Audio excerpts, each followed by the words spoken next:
Hello, everybody. I'm Howie Hawkins. I was the Green Party and Socialist Party presidential candidate in 2020. And this podcast, Green Socialist Notes, is about continuing to educate and advocate for the eco-socialist program that Angela Walker and I ran on in 2020. So here we are, 18 days away from what could be the federal government defaulting. They estimate that on June 1st, the debt ceiling will be passed if Congress doesn't raise it. And if the government stops paying its bills as a result, we will be thrown into a severe constitutional and economic crisis. What we're under is a 1917 law that prevents the federal government from paying for expenses that Congress has already authorized if the national debt level is passed. And, the Treasury sells bonds to ensure that we have the money to cover that debt, to pay for those expenses, which have already been authorized. We're talking about paying Social Security benefits, the salaries of government employees. In fact, all federal expenses, including the Treasury securities themselves, which are used to raise money to cover the debt when they come to maturity. And Treasury securities has been the safe haven for money around the world. And if the US can't back them up, no investment is safe, and we're going to have economic chaos. Yet the Republican Party is playing brinkmanship on this, trying to extort massive spending cuts in the federal budget. The Republicans want to impose radical austerity, which is going to tank the economy. It'll reduce demand and businesses will close, people will lose their incomes, unemployment, you name it. So where we're at right now is President Biden still wants to have a clean raise of the debt ceiling, which is reasonable. Every other country in the world does that. In fact, the only other country in the world that has a debt ceiling is Denmark, but they have a multi-party parliament. And they always keep their debt ceiling way ahead of the actual nominal debt. And when you think about it, that's another reason why our two-party system is dysfunctional, because it gives one of the two parties, in this case the Republicans, the ability to blackmail the government to get what it wants, which in this case is deep cuts in federal spending. Now, there's a question as to whether this is even constitutional. The Section 4 of the 14th Amendment to the Constitution says, quote, "The validity of public debt of the United States, authorized by law," in other words, Congress, "shall not be questioned." So maybe that 1917 law is unconstitutional. And President Biden and Treasury Secretary Yellen, and apparently the administration has discussed this, but they've been reluctant to challenge the Republicans on this basis. In fact, Yellen said again on Sunday that to do that, to say that the law is unconstitutional and we're going to keep paying the bills that we've authorized, she said it would create a constitutional crisis. Yes, it would, but guess what? We're headed for a constitutional crisis if the debt ceiling is passed and we stop paying the bills. There is a glimmer of hope. There's a public employee union, the National Association of Government Employees, is forcing the issue with a lawsuit to have the debt ceiling law declared unconstitutional. Now, the National Association of Government Employees is a small union, only 75,000 federal employees. They include the civilian employees of the Air Force, the Navy, the Defense Logistics Agency, the Environmental Protection Agency, Commerce Department, and Department of Veterans Affairs. But this little union is making a big, bold move. And if it succeeds, it's going to really change our country. The lawsuit has two arguments. One is that the debt ceiling law violates the 14th Amendment to the Constitution, as I just described.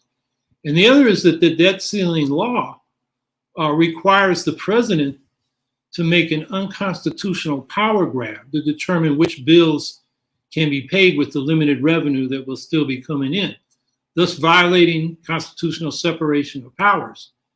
by usurping Congress's spending authority under the Constitution.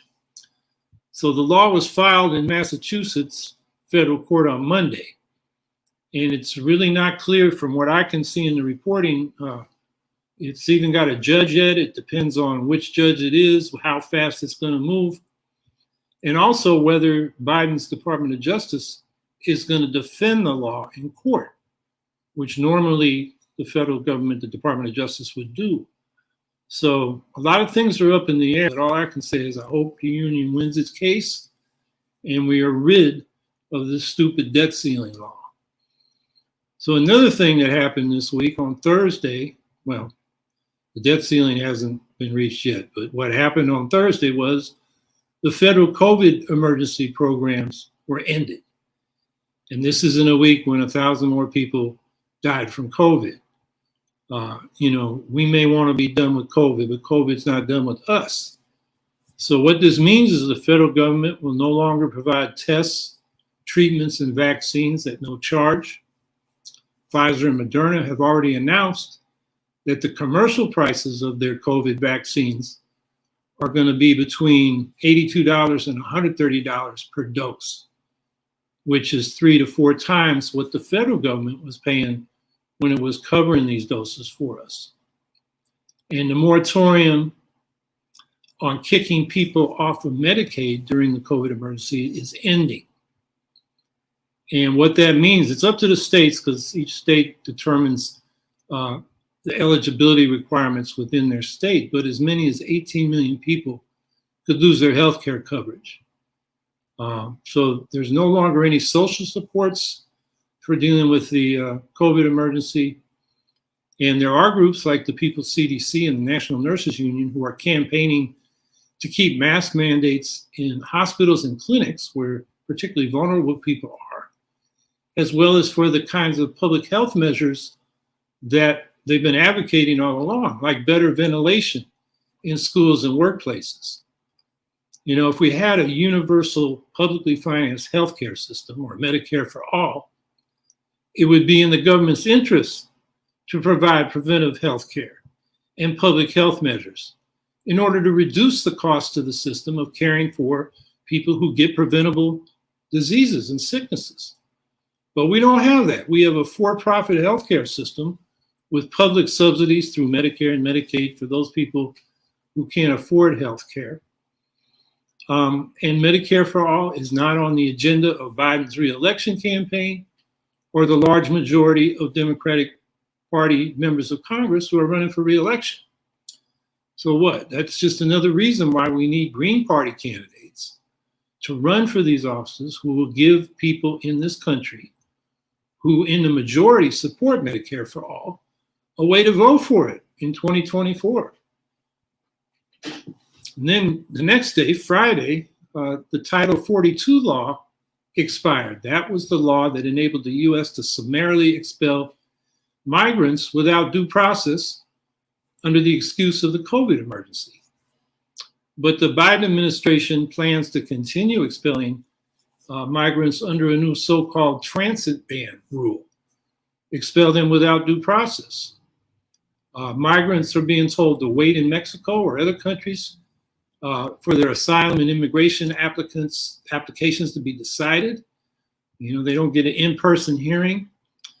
And the failure to grant due process for asylum seekers is in violation of U.S. law as well as international law.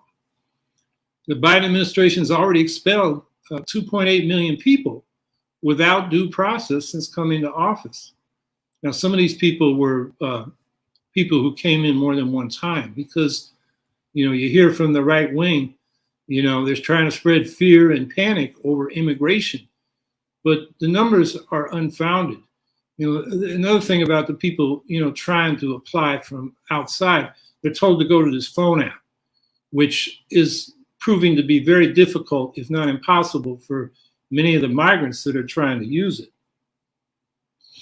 So how many people are we talking about? The United Nations just estimated that there are approximately 660,000 migrants currently in Mexico that want to get in, including over 200,000 Haitian and Venezuelan nationals. And then there are about 287,000 internally displaced Mexican nationals that are also seeking immigration. So we're really talking about no more than 1 million people. The U.S. can easily absorb those people. We're a country of 332 million.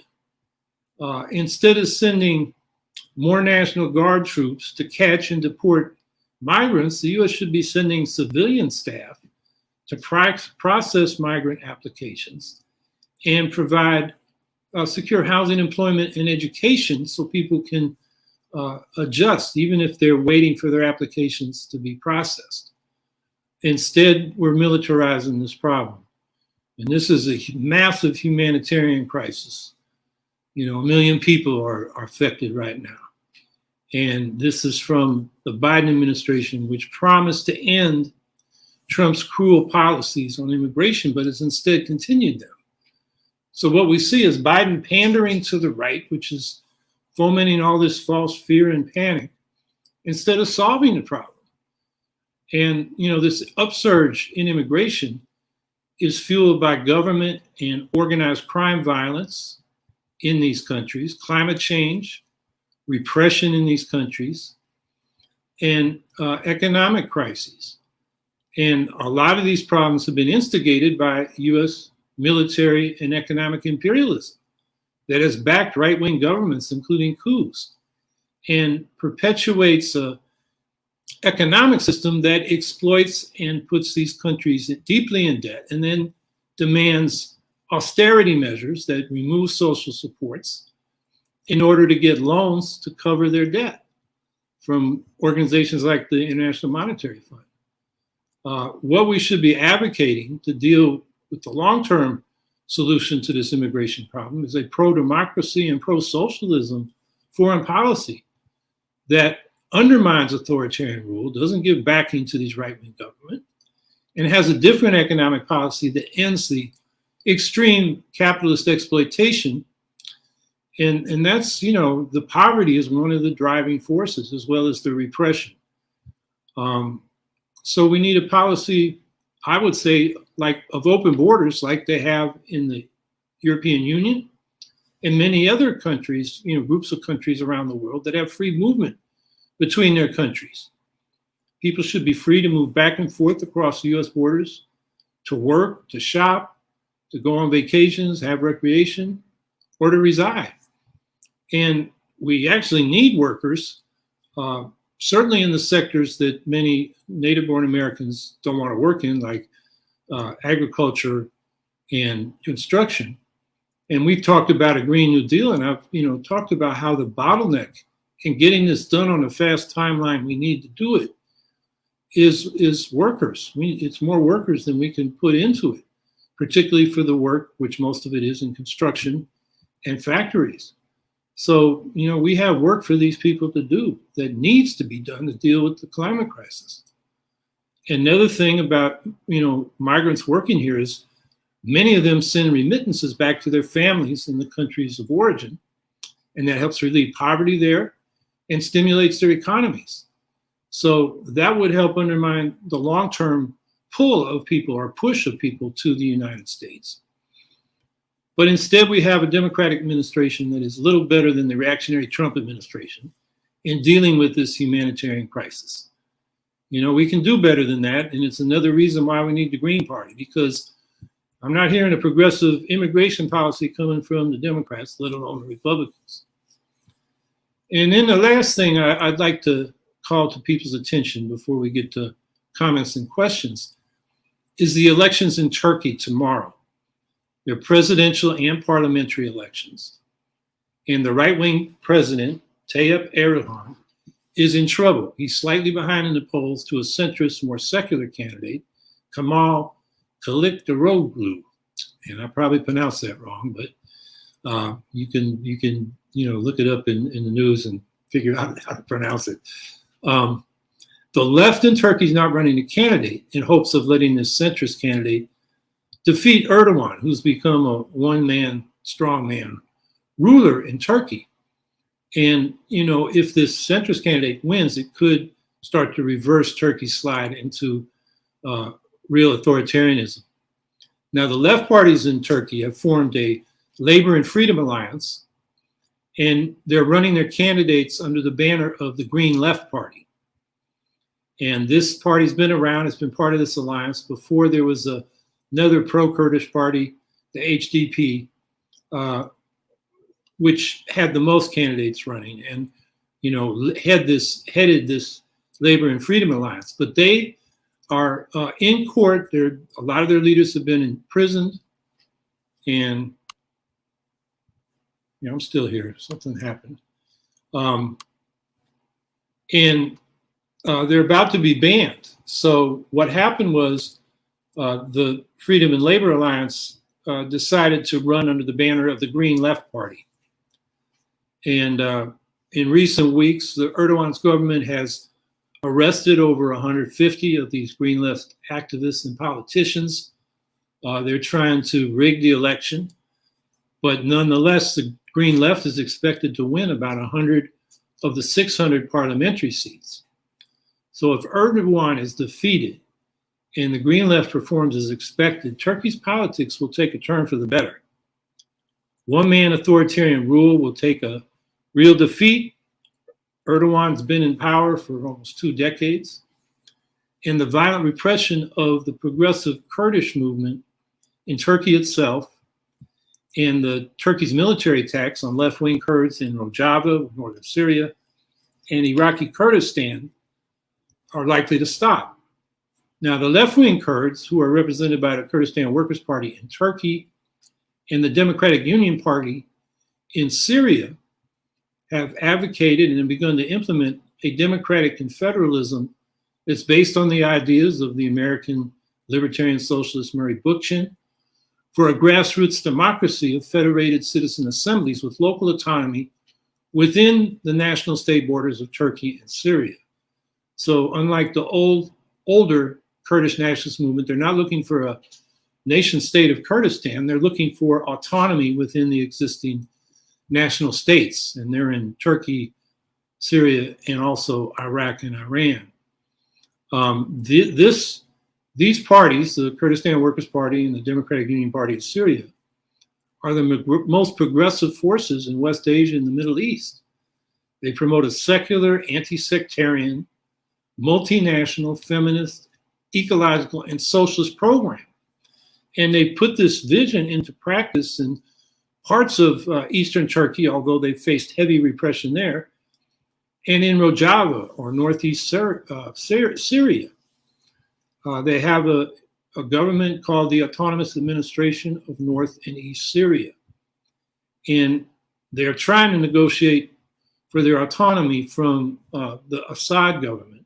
But right now, they're effectively the governing power in northeast Syria. It's a federation of hundreds of local citizens' assemblies, and then the councils that they elect to govern those localities, as well as larger regional bodies, require equal representation for women, and they guarantee representation for all national groups that are in any particular jurisdiction, which in North and East Syria includes not only Kurds and Arabs, but Assyrians, Turkmen, Armenians, Circassians, and Yazidis.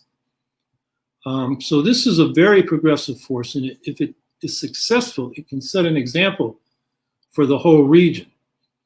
And if the Turkish elections can lead to peace negotiations with the Kurdish-led progressive forces in eastern Turkey and northern Syria, that will allow these grassroots democracies they're building to develop in peace, the Turkish elections will be a significant step forward for multicultural democracy in the region that has been riddled, as everybody knows, by violent sectarian religious fundamentalists and ethnic nationalist chauvinisms.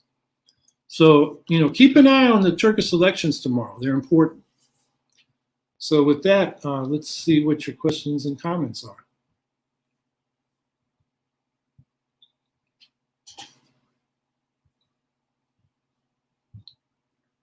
Frankie Lee, Howie, wouldn't it be good to just let those people in and help us start a big program building homes for all the homeless, including themselves?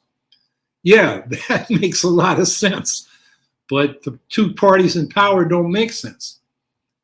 You meant the asylum seekers instead of what? Just the immigrants? Um, well, I think the immigrants as well as the asylum seekers. I mean, if people can't get asylum because they're not under immediate threat of, violence, but they want to immigrate and contribute, let them immigrate. And yeah, build housing. We got to build green housing. We need social housing or public housing that is affordable. That's the cheapest way to provide affordable housing instead of what we're doing now, the neoliberal way of providing subsidies for private developers. And that's been a disaster. We don't have enough affordable housing. We need to do like they do in Europe, where 10, 20, or 30%, in the case of the city of Vienna, 60% of the housing is in the public or the cooperative sector. They operate at cost, not for profit, which lowers rents, and the private market has to compete with that. So it brings down rents across the board. Yeah, that's part of our Green New Deal, and it would make a lot of sense. People come here, most of them, almost all of them, they're coming here to work. They want to contribute. They just want a normal life instead of, having to deal with, organized crime gangs and repressive governments. And they can make a positive contribution, and we're repelling them. It just doesn't make any sense.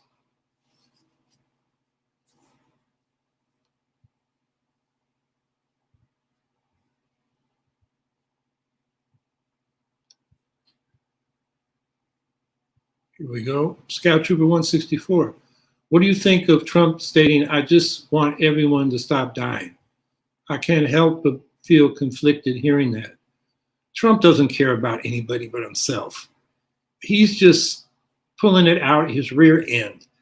CNN should not have platformed him like that and normalized him. And he did what he always does. He just spouts a fire hose of lies, and you really can't respond to it unless you take a lot of time. It was a terrible format, a terrible idea. And when he says he can end the war in Ukraine in a day, I heard a Ukrainian say the other day, yeah, actually Trump could do it. He could declare he's not running for president. And then Putin would say, I don't have any support in the US, and this war is not going good for me, so I quit. I don't know if that's actually what would happen, but that's the way the Ukrainians look at Trump. They think he's a dangerous man, which I think most of us do as well.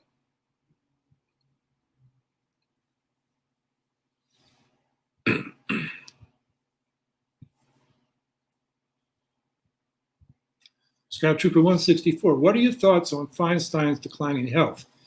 It is still allowed to run in office. So I think you mean stay in office, because she said she's not running for re-election. I'm rather concerned. Yeah, I mean, come on. You've been there for a long time. Your health is in decline. Just go home and retire and enjoy the rest of your life instead of holding things up, of missing votes where your vote is needed. And, what's happening, there is an election coming up for this seat. I guess the governor of California would appoint a Democrat, because the governor of California is a Democrat, to fill in for Feinstein in the meantime. Let it go, Feinstein. It's not helping you, and it's certainly hurting the rest of us.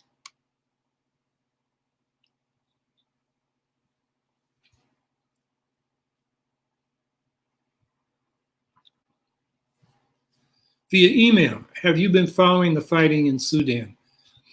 Yeah, I haven't been following the military conflict, but I'm very concerned. I mean, what happened here is that there was a revolution in 2019 that overthrew the former dictator, and there was a coalition between the civic forces that forced the ouster of this dictator and the military, which has always played a big role.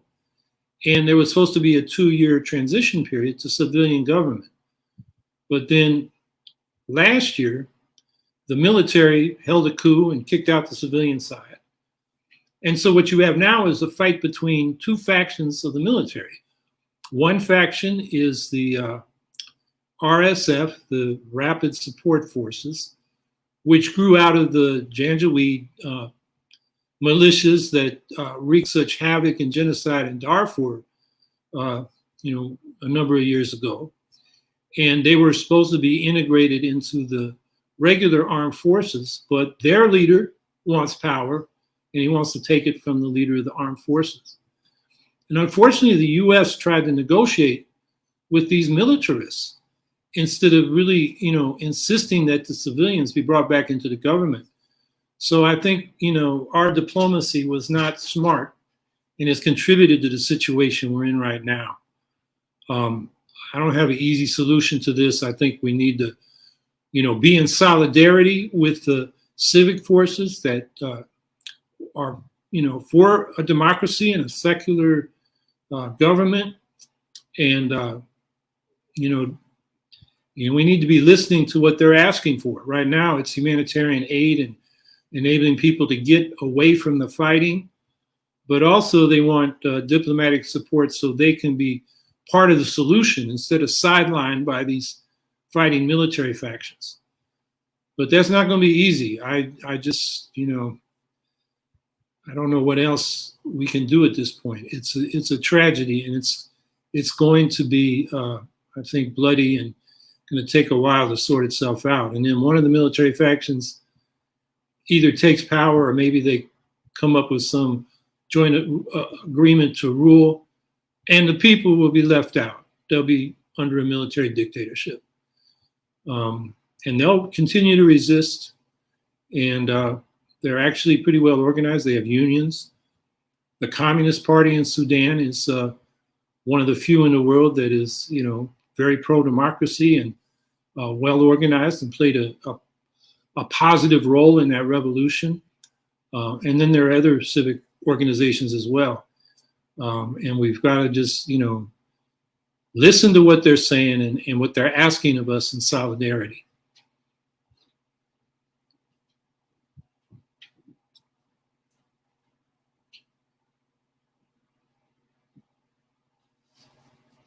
Scout Trooper 164. Oh, and Kamala apparently is in charge of artificial intelligence regulation.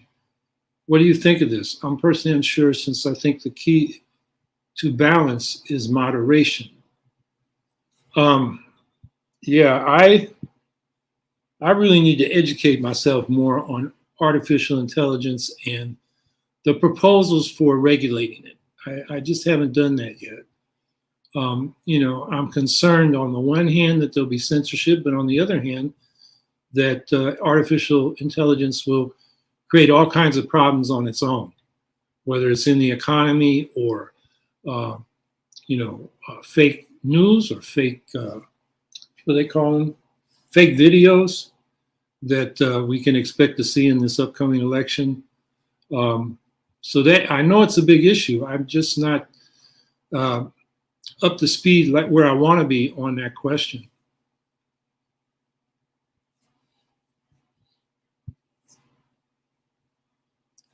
Via email, thoughts on the charges against Representative Santos?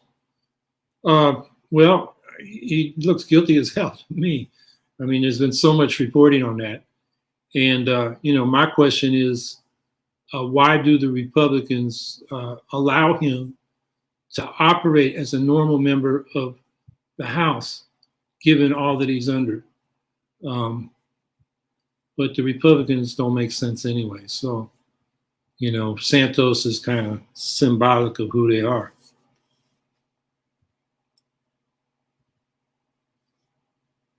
The charges are serious, money laundering, fraud, all his crazy lies, that's like Trump. But these other charges, one of the things, just to talk about Trump, is I don't think the feds have ever gone after Trump's money laundering. It's pretty clear from lots of reporting that he was getting particularly Russian money, who bought his real estate in order to resell it and launder their ill-gotten gains. And Trump was probably well aware of that. In fact, probably encouraged it because that was a source of revenues for him. And, these same rich folks from Russia were also investing in some of his real estate projects. as the younger Trump Jr. said, maybe late 2000, in 2000 aughts, we get most of our money from Russia. Yet Rod Rosenstein instructed Robert Mueller in the Trump-Russia investigation to not follow the money, and Mueller didn't. Merrick Garland's Justice Department apparently isn't investigating that either. So, the small fish like Santos gets charged with money laundering, but the big fish like Trump, apparently so far, he's been charged with some tax, insurance, and bank fraud. But the money laundering, just seems to, no prosecutors have really zeroed in on that. And it's, I think an indictment of our criminal justice system. These big guys, all kinds of corporate crime, and they just, Trump's been doing it his whole life. And he's about to, have his comeuppance, I think, in New York on this corporate crime, the bank and insurance and tax fraud. But that's, I'm trying to remember, that's civil or criminal? I think that's just civil. And the Manhattan DA was looking at criminal charges, but dropped them and instead went after the Stormy Daniels payments, which seemed to be an obvious case because he was the unnamed, unindicted co-conspirator with Michael Cohen, who did serve time for that violation of federal election law. And so anyway, I guess my thoughts on the charges against Santos is, why isn't Trump facing similar charges?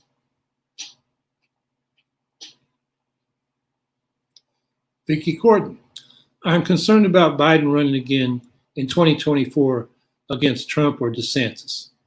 And some of the polls favor the bullies more than Biden. Very concerning. Yeah, it is very concerning. I think from my perspective is, Biden is trying to compete with these bullies for the vote in the middle. In other words, he's moving to the right, which is going to demotivate his strongest base, which is Black voters, working class voters, people of color, women, who, if Biden keeps moving to the right, are going to shrug and throw up their hands and say, with friends like that, who needs enemies? Of course, Trump or DeSantis would be worse, but Biden should be running on a progressive program. I think he could landslide the Republicans. You look at the hardcore support for these racist authoritarian Republicans, at best it's 30%. And then the rest of that vote are, call them the country club Republicans, who will vote for the Republicans because they'll keep taxes low and social spending low. They're just, conservatives, but they're not fans of Trump's, lunacy or DeSantis's social conservatism. So that gives the Republicans more votes. But, I think Biden could, landslide, any Republican. The numbers are there. Compare where we are now to where we were in 1968.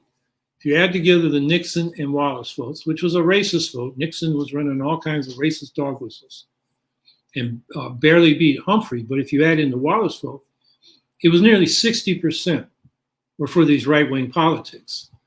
And now the core is about 30%. We've made progress. And the fact that the Democrats can't capitalize on that is because they're listening more to their rich donors instead of their voters. And so it is very concerning. And all I know is that, the Greens need to put up a good candidate and give people the opportunity to vote for a progressive program. It's not a vote for Trump or DeSantis. It's a vote for the Green. It doesn't go in a Trump or DeSantis column. It goes in the Green column.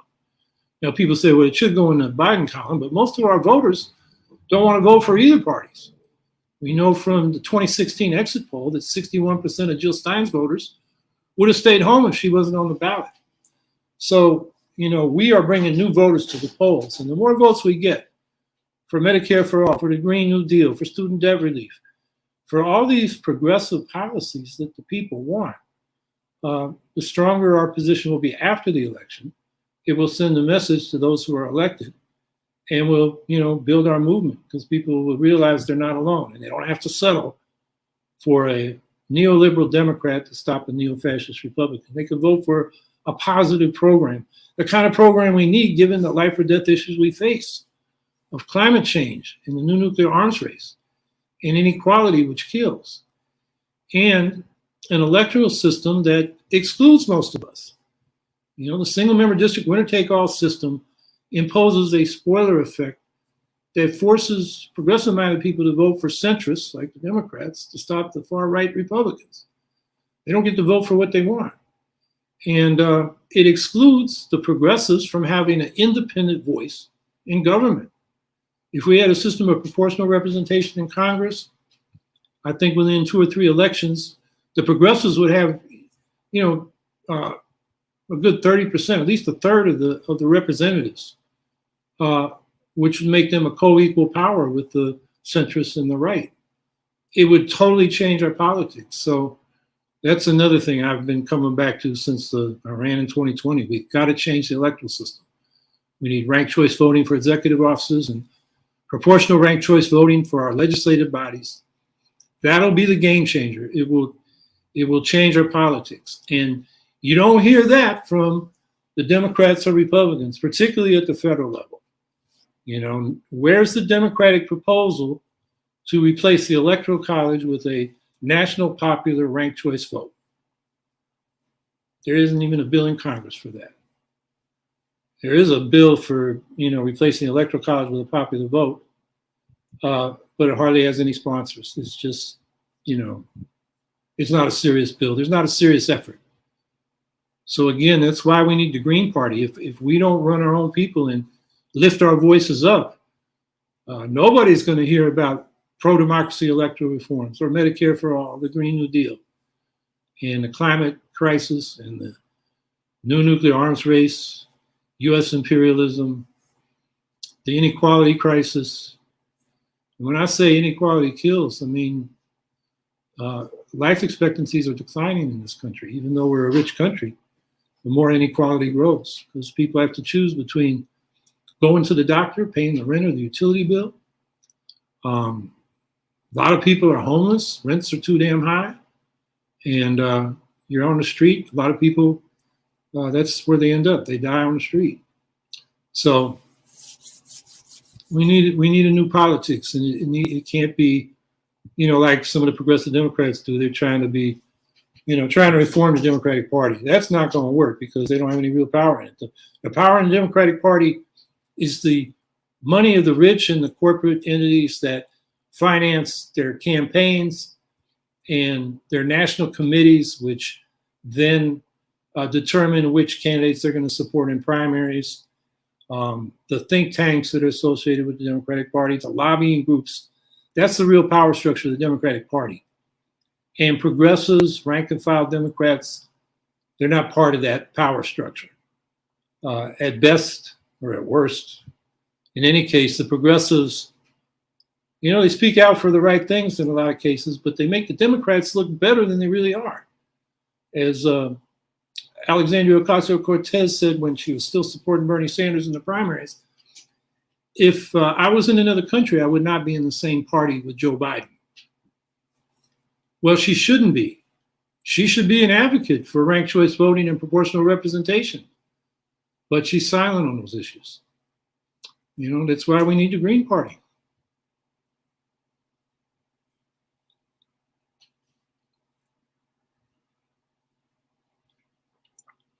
Amy L. Sachs. Looking forward to seeing who the new Sanders will be, who will once again bait and switch gullible lefties into supporting horrid Dems. At this point, the left in the Democratic Party isn't even doing a bait and switch thing. They are just saying, we're all with Biden, from Bernie Sanders on down. I mean, there are a few candidates that so far on the margins will probably stay there, like Marianne Williamson and Robert Kennedy Jr.,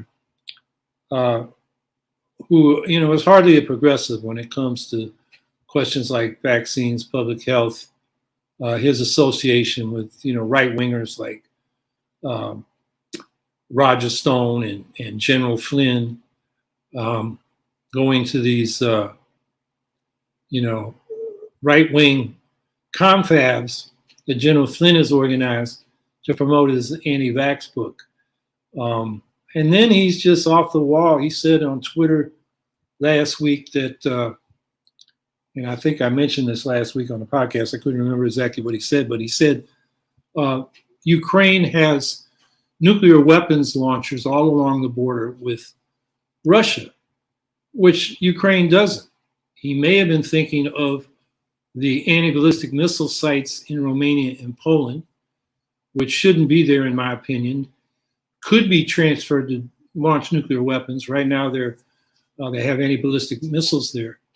But those are not in Ukraine. And for him, proposing to be a serious candidate, to spout, BS like that on Twitter, totally disqualifies him in my mind, besides his anti-vax craziness. So anyway, I think the problem is it's not even bait and switch now. It's just, they already done switched. All the progressives in the Democratic Party are backing Biden. They're not going to contest him, which means Biden's free to move to the right. And the problem with that is Biden is normalizing these neo-fascist Republicans. He still says he wants to do bipartisanship with the party that tried to overthrow his election. And it normalizes them. We should be, our mindset should be to defeat them decisively so they can crawl back under their rocks and realize they're a permanent minority of the American electorate and they're shrinking. That should be our objective, not, like Biden, say he's going to save our souls by, having us all get along. The Republicans don't want to get along. They just want power by any means necessary, even though they know they're a minority. So I keep going back to the same thing. We need a Green Party, a Socialist Party, a strong independent left in this country that won't settle for this neoliberal accommodation of the neo-fascists. Piloted content OT. The media has everything all wrapped up. If they won't platform Marianne Williamson or Robert Kennedy Jr., they won't platform a Green candidate either. Yes? Yeah, we won't get fair treatment in the corporate media, but we do have, our own universe of, in the last 3 presidential elections, the Greens have been between 400,000 and 1.5 million votes. And those folks want an alternative, and they want to, have something they can do, something to rally around. So we can reach those people by social media in particular. And then they can reach out from their, local organizations, their local party chapters, their local campaign organizations to reach ordinary people and build this base of, let's say it's 1 million people who want a left alternative, despite, the spoiler problem in the general election, to build out that base. So, the media's a problem, but it's not an insurmountable obstacle to us advancing in the 2024 elections.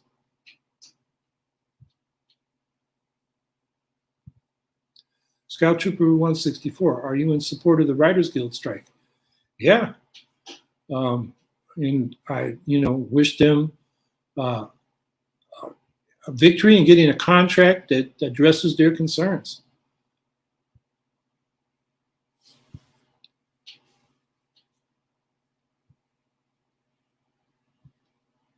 Scout Trooper 164, how do you feel with MSNBC bragging about no debates in the Dem primary? Really goes to show you how atrocious things are. I didn't know they were bragging about no debates, but if there are, shame on them. Yeah, I guess that's a way of marginalizing even token opposition from Kennedy and Williamson. And then Trump says he doesn't want a presidential debate. We may have no debates, although I'll debate anybody in a proper format if I'm running. Haven't decided that yet, but That's just a loss to the people and to the democratic process. The idea that we get to see candidates up against each other, answering questions, giving their views on issues, is just it makes a mockery of democracy.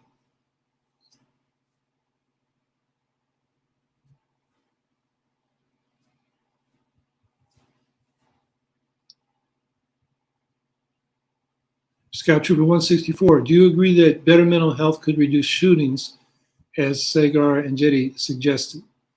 I believe in it since the way to handle gun control isn't doing very well. Well, most of our killings are not by people with mental health issues. Some of the mass killings are, for sure, but there's more people being killed by gunfire in domestic disputes, in street gang disputes, and then just people, because they have a handgun handy, get in a confrontation or an argument and they pull out their gun. So, I, have supported the, idea that the Second Amendment can't support individual gun rights, as well as giving the public the right to regulate guns in the interest of public safety.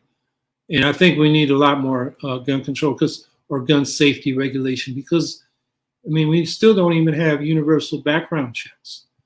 We still have a lack of prosecution for gun dealers and manufacturers producing things that are illegal.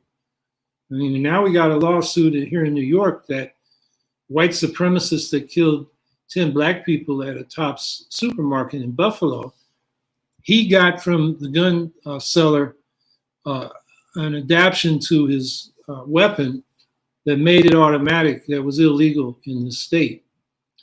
And he was called on it, the gun dealer was called on it. So they said, well, they're not going to sell it in New York anymore. But the Attorney General of New York, one of the investigators, was able to buy through that gun dealer just that modification. So they were lying, they were breaking the law, and now they're under, I think, indictment. The indictment has come forward, at least investigation. Maybe it's gone to the grand jury. I can't remember exactly what stage it's at, but the state attorney general is going after that in New York. So I think there's a lot. Now, mental health, obviously, we should be dealing with mental health. And that's why we need a universal publicly financed healthcare system. So that people like this young man in New York that was strangled to death on the subway, who was having an episode, he was homeless. He was saying, I don't mind if I die today, I'm hungry, and was harassing passengers and was having mental health problems. He'd been treated in hospital, but then released without treatment, without any follow-up. That's not treating mental health. So yeah, better mental health, treatment and coverage would probably reduce shootings. But I think it's much bigger than just mental health. It's easy access to guns by people, a lot of whom shouldn't have it. There should be much more training, safety requirements for when you have guns, like safety locks, and so forth. So I think mental health is part of it, but it's just a small part of it.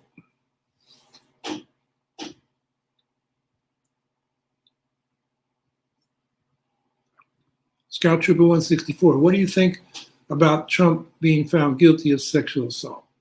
He wasn't convicted of rape, but that is still a major serious charge. Yeah, it is. There were 10 counts. He got found guilty on 9 of them, and the damages, I think, were, from all those counts, is around $5 million. Yeah, he's a felon, and he's now convicted. Now he's going to appeal and try to drag it out, as he always does. But the problem is his supporters don't care. In fact, a lot of them probably don't know he has this conviction. They just blindly follow Trump without really knowing what's going on. And that happens when, people interview Trump supporters at Trump rallies and they're asked very basic factual questions about Trump and what he's done, and people don't know. It's, what's the phrase? Education is expensive, but being uneducated is more expensive. That's not quite the phrase, but it costs more when people are ignorant, and it's a problem. So Trump's got more things to face: election fraud in Georgia, mishandling classified documents in Washington, and these fraud cases in New York. So he's running for office to raise money to pay his legal fees as much as anything else. And, there are a lot of suckers that are going to keep feeding, his personal agenda, unfortunately. Andrew Hager, about a universal healthcare system plan, how will it affect our economy and taxes? Well, the studies that show how it could be financed by progressive taxation show basically over 95% of us will pay less in taxes plus insurance premiums, which is what we now pay for healthcare. So it's going to be positive for most of us in terms of our personal budgets. And in terms of the economy, when people are healthy, they're on the job more, they're more productive.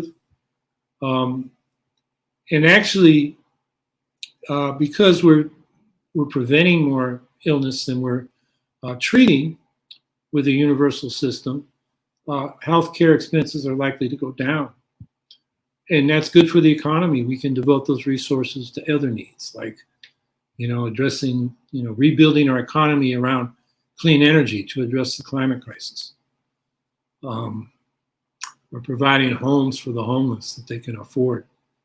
There's so much we could do. So it'll have a positive effect on the economy and on taxes.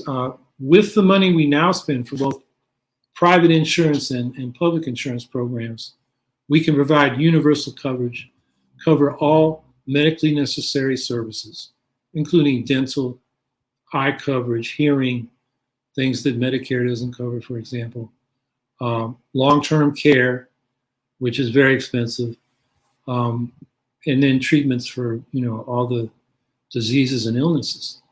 We can do that with the money we're spending now. It won't cost the economy more to provide a universal, publicly financed healthcare system. In fact, it'll probably cost us less in terms of overall spending in the economy. The U.S. spends more than twice as much as any other country that does provide universal healthcare on our healthcare system, and we get lower outcomes. So it's a no-brainer to have that kind of system. The only thing stopping it is the insurance companies and their power in the electoral system, which is privately financed and excludes progressives like us through this winner-take-all single-member district system where the spoilers effect is so strong. And people are reluctant to vote for us because they're so afraid of the Republicans.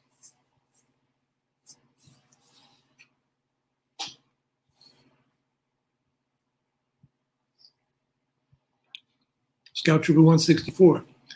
Sagar and Jetty made a video a few days ago saying Americans feel like 50 years ago was better. Do you agree or disagree? Well, 50 years ago would be what? 1973? Yeah, that was right before or right when that hard recession hit. And that's when that memo that was written by Lewis Powell, who became a Supreme Court justice, who was saying, we're too damn democratic in this country. Black people, women have a voice, environmentalists are getting power. We got these new regulations, like the Clean Water Act, the Clean Air Act, Environmental Protection Agency, the Occupational Safety and Health Administration. I mean, so Lewis Powell's memo said, it was written to the Chamber of Commerce, we got to organize, meaning we being the capitalists. And out of that period, you got the Business Roundtable, and the Chamber of Commerce became much more of a lobby. And they began pushing what we now call neoliberalism. You know, privatization, deregulation, cuts to social programs. And so for, you know, working people, it was better in the 60s and early 70s. But on the other hand, social attitudes, you know, racial tolerance and gender equality was much worse than it is today. You know, the country is much more liberal on questions of social equality, equality for ethnic minorities, for women, for LGBTQ people. We're much better off, even though it's still a struggle. So I didn't see the video. I don't know what he was emphasizing. But I think, you know, in some ways we're better off, in some ways we're not. Because right now for working class people, life is a struggle. People are just a paycheck away from poverty, many, many people. The AP was doing studies a few years ago, something like 60% of Americans have periods when they're in poverty over the course of a year or so because, you know, they lose a paycheck, they get sick, they can't pay bills, and they're in a, you know, precarious situation. So I think it's mixed. We've advanced in some ways, but on the economic class issues, we've gone backwards. And in terms of militarism, you know, 1973 was, you know, the high point of the anti-Vietnam War movement. That was when the Paris Peace Agreement was signed and the U.S. began to withdraw.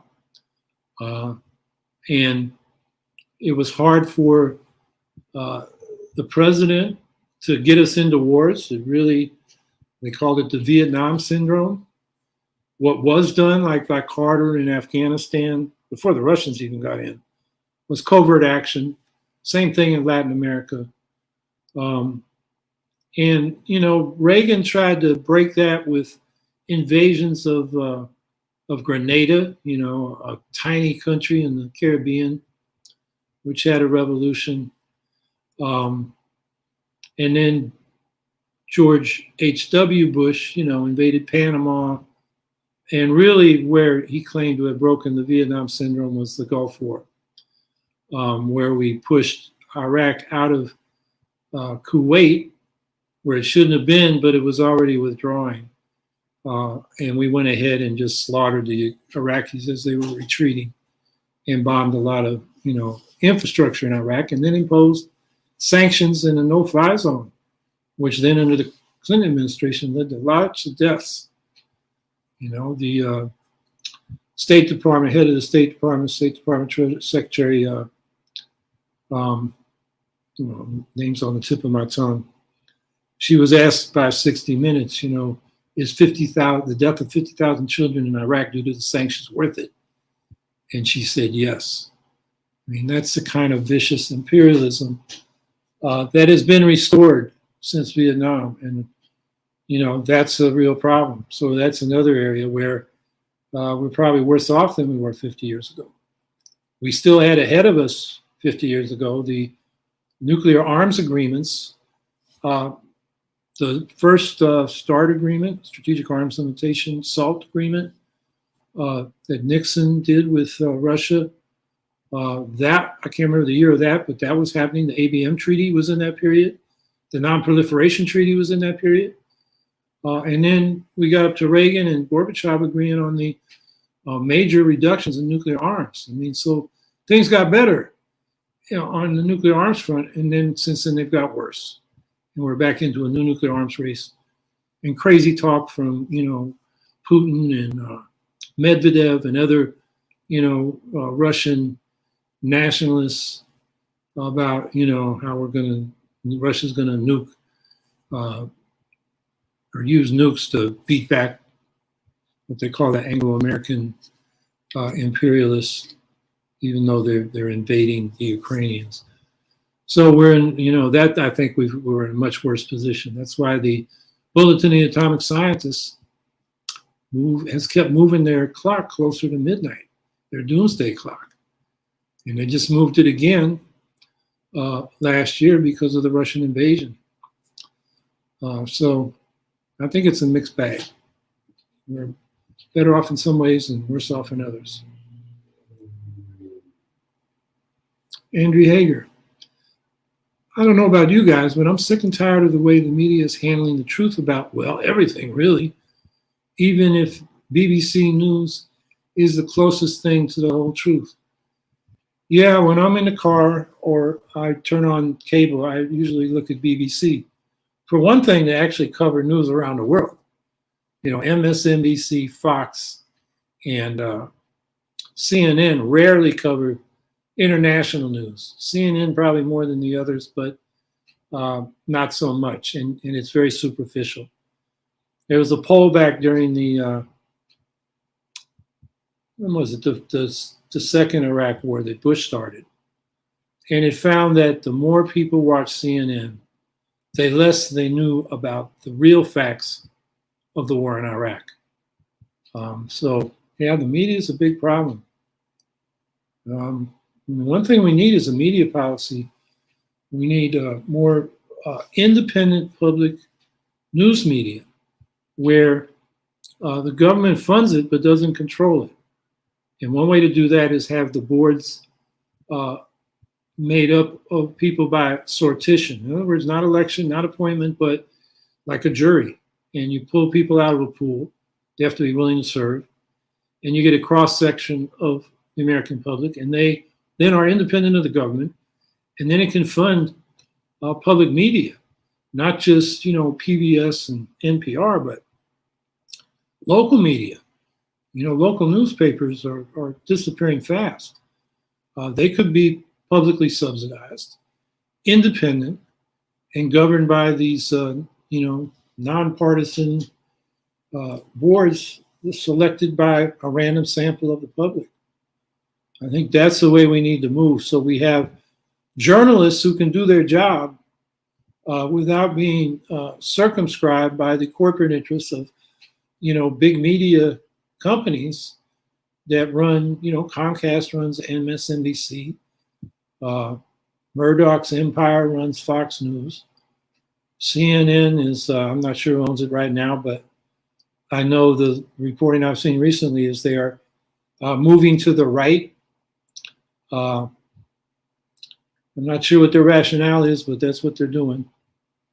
So, yeah, media is a big issue, and we need a serious policy. And again, we're not hearing anything from Biden or Congress that's serious about addressing that.